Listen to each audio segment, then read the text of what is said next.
rock and roll kind of already existed when Little Richard arrived. Elvis had been around on the scene for about a year. But what changed was he kind of moved away from the macho side of things. He was very glam. He had makeup on. He was exuberant. He used to bash the piano. He was like a complete hurricane on stage. So he moved things forward from the kind of rhythm and blues and the heaviness to something more flamboyant. And he was such an inspiration to so many artists, from the Beatles and the Rolling Stones, who literally interned with him when they went and supported him. I think John Lennon was throwing up, before going on stage, after or before, when he was touring with Little Richard. And he had the likes of Jimi Hendrix in his band. Jimi Hendrix, who said he wanted to play guitar like a Little Richard played the piano. And of course, he influenced artists such as James Brown and Prince, who took on this sort of the performance and campness in it. So that's why he left such a huge mark on rock and roll.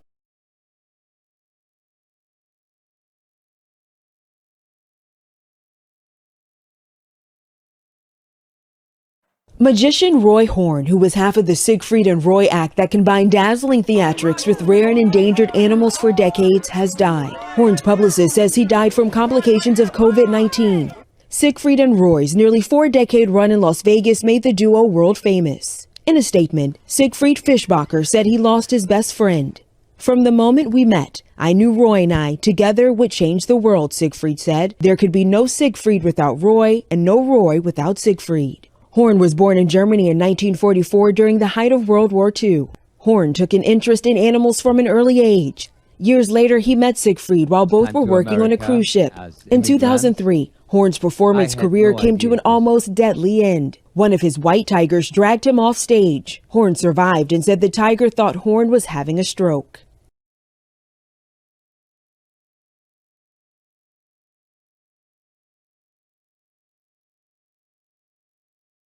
Breaking news out of Libya right now. There are reports that a new rocket attack has been carried out on Mitiga Airport in the capital, Tripoli. It's understood a civilian plane belonging to Libyan Airlines was hit as a result of it. Not happening in Russia, actually. Escalation is the theme of this battle, as you know. And today, Hafiz forces have been targeting Mitiga Airport for the past few hours with dozens of red rockets. We've seen smoke coming out of Mitiga, buildings on fire, and we're getting reports from the vicinity of Mitiga about civilians, families in panic, going out in the streets in a state of shock, a state of panic.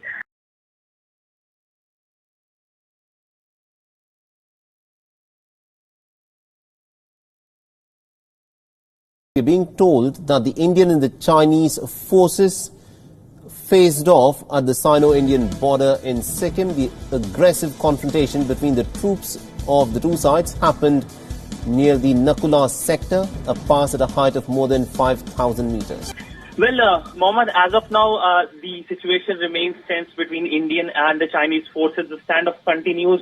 It is happening in north of Sikkim, the India-China border, and roughly 150 men are involved in the face-off. There are a few injuries also which are being confirmed on both sides, on the Indian side and the Chinese side.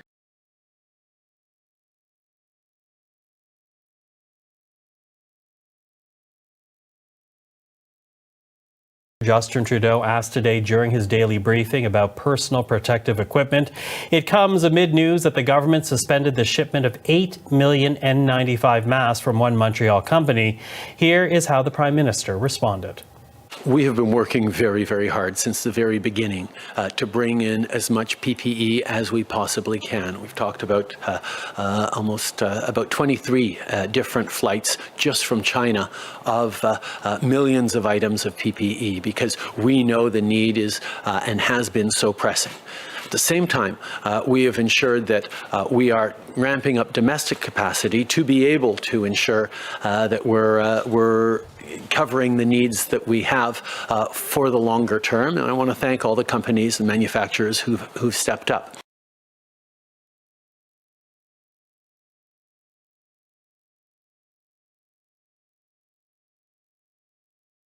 China is set to make good on the threat to use its economic clout to punish Australia by imposing an 80% tax on importing Australian barley. The already bad relationship between the nations worsened after our Prime Minister called for an independent inquiry into the origins of coronavirus. China has fired another shot across Australia's bow. Beijing has given Canberra 10 days to explain why it shouldn't hit Australian barley with an 80% import tax. Australia was China's biggest supplier of barley in 2017, but exports halved after 2018, when Beijing began a world trade claim that the grain was subsidised and so unfairly priced. It was seen here as a political shot at Australia for passing foreign interference laws and banning high-tech titan Huawei from the rollout of next-generation wireless.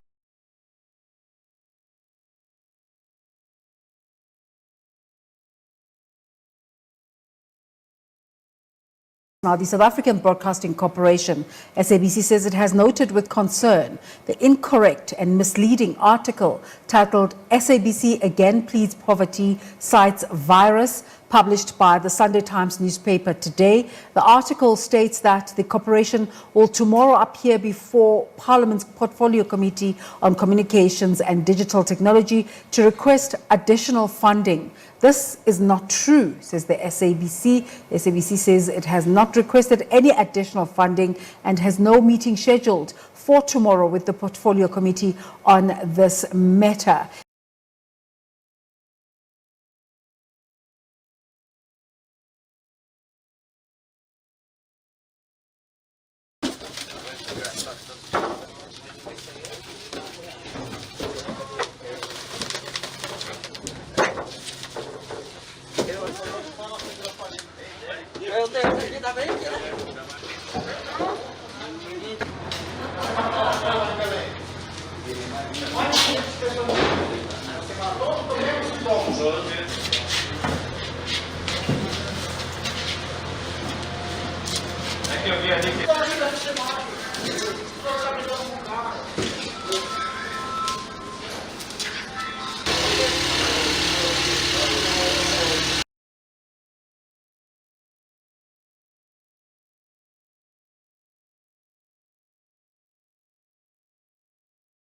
The pandemic is contributing to a major homeless crisis in one area of San Francisco.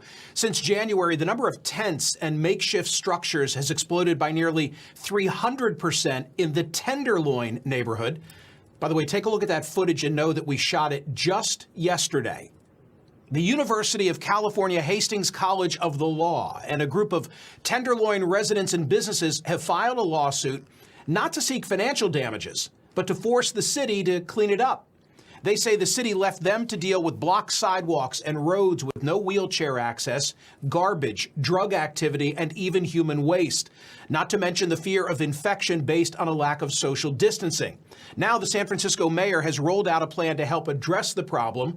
The plan includes moving some people to a designated area that already contains dozens of tents, enforcing social distancing by closing streets and leaving 6 feet between tents.